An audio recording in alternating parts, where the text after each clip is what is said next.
ওহী আসে না কেন? তথ্য আসে না কেন? জিব্রাইল আসে না কেন?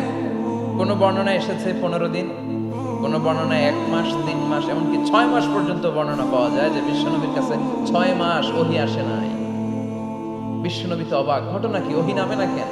আর ওহী না আসলে তো বিশ্বনবী শেয়ার করতে পারে না। এতদিন যা আসতো বলে বেড়াতো, এখন আসেও না, বলতেও পারে না। কাফির মুশরিকরা বিশ্বনবীর গালি দিতে শুরু করলো, মুহাম্মদের রব মুহাম্মদের ভুইলা গেছে,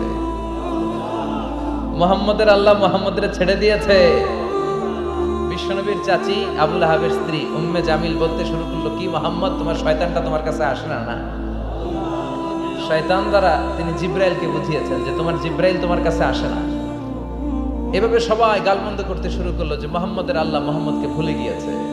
বিশ্বনবী সাল্লাল্লাহু আলাইহি ওয়াসাল্লাম নিজেও হতাশ হয়ে গেলেন, কি রে, ওহী আসে না কেন? আমার কোনো ভুল হচ্ছে না তো? আমার কোনো অপরাধ হয়ে গেল না তো? আল্লাহ কি আমার উপর অসন্তুষ্ট হয়েছেন?